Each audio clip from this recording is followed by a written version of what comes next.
No one believed it at first. I mean, police officers tossing a blind 6-year-old girl and her loyal service dog right there in the middle of a crowded park, you'd think it was some sick joke, or the kind of thing that only happens in a messed-up viral video, not real life. But when the specialized rescue team rolled up just 7 minutes later, reality hit hard. Lily Anderson, tiny and trembling, lay on the grass, her small fingers fumbling for Maverick, her German shepherd, her eyes, her best friend, who wasn't moving, not really, just taking these slow, shuddering breaths that made everyone watching want to turn away. But nobody could.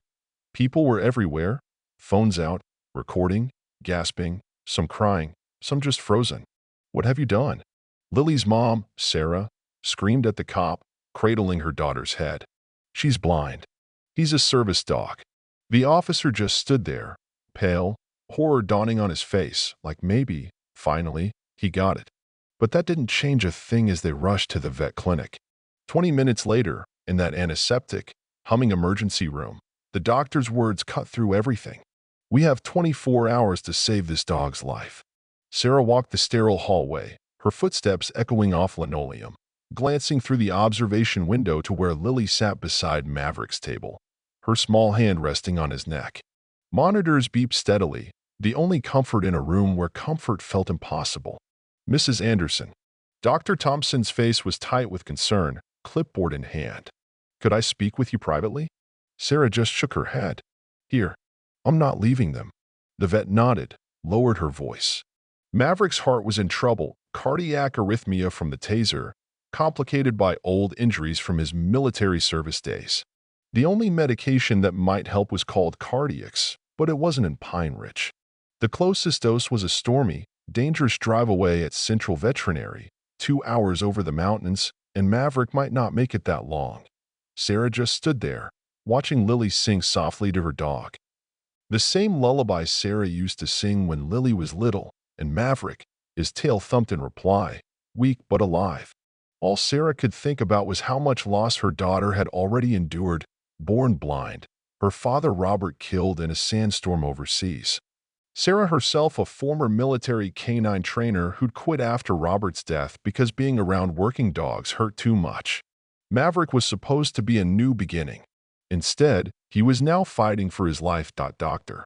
Thompson tried everything, called every vet within 100 miles, even the police department, since they'd caused all this. No one had Cardiacs. "There must be something we can do," Sarah insisted. Dr. Thompson was running out of answers. The image of Officer Wilson firing his taser first at Maverick, then at Lily, replayed in her mind. How could anyone see a blind girl and her marked service dog and think, threat? And then Officer Wilson showed up at the clinic, awkward in his uniform, haunted. "I came to check on your daughter." "And the dog?" "His name is Maverick," Sarah shot back, ice in her voice. "My daughter is Lily. Maybe you should remember that before shooting electricity through them." He flinched, said it was a misunderstanding, that a call had come in about a suspicious person with a large dog near the playground, threatening behavior. Sarah was furious. Who calls in a blind child is suspicious? As the storm built outside, things got even stranger. Mr. Jenkins, their elderly neighbor, showed up. He'd seen everything. That cop didn't even try to assess the situation before firing, he said, voice shaking with anger. And this was the kicker. He remembered seeing a man in a fancy jacket with a dog logo, talking on his phone, pointing toward Lily and Maverick. Sarah had seen that logo before.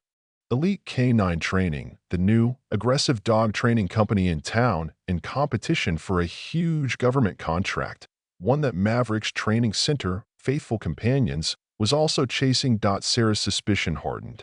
She did a little digging on the vet clinic's computer. Sure enough, Elite Canine's director, Gregory Payne, had called in the threatening dog report. The same company run by Officer Wilson's brother.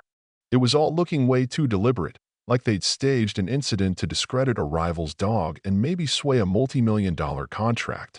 But there was no time for revenge. Maverick was dying.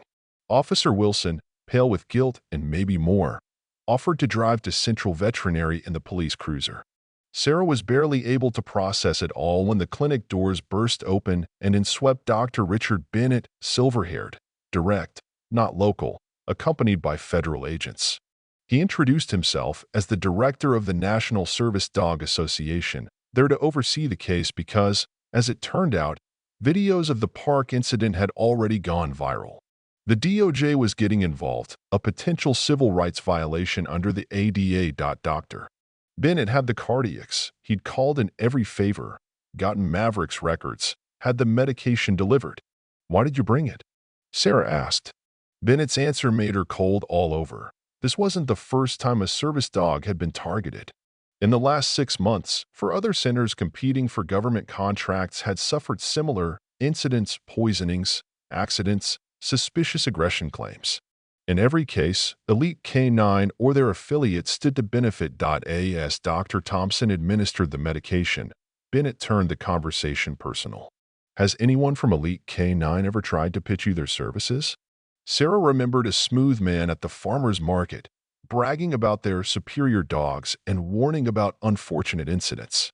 She'd shrugged it off at the time. Now it all clicked into place. While they waited, another twist dropped. Bennett, the authoritative stranger, was actually Robert's father, Lily's grandfather.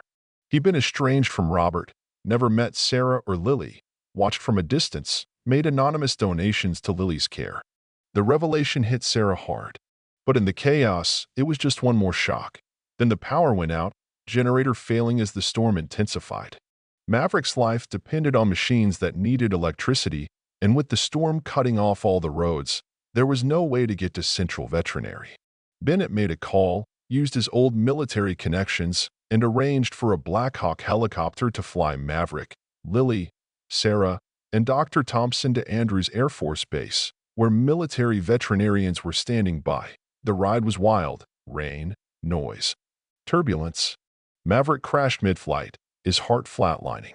Lily, desperate, called out, "You promised you'd never leave me in the dark." For a moment, nothing.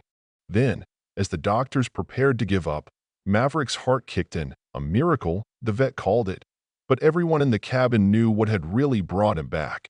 After a nerve-wracking night and day in the military hospital, Maverick pulled through.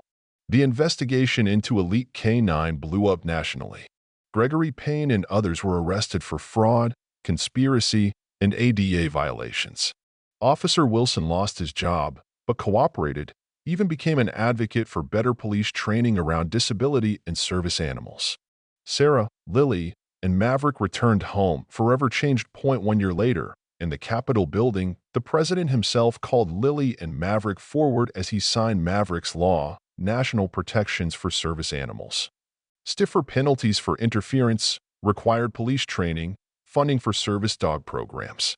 Lily, standing tall in her dress, Maverick by her side, gave a speech that silenced the room. "He's not just a dog. He's my eyes, my independence, my best friend. This law keeps him safe, so he can keep me safe." Afterwards, their new, expanded family, Sarah, Bennett, now Grandpa Rich, Mr. Jenkins, even Dr. Thompson, gathered for a photo.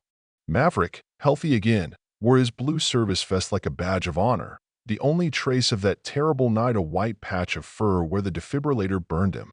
Sarah realized that out of their darkest moment, they'd found not just justice, but family, new purpose, and hope for others.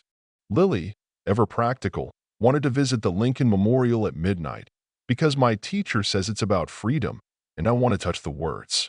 Surrounded by people who loved her, guided by a dog who'd literally come back from the brink, Lily walked out into the night, proof that the worst storms can lead to the brightest new beginnings.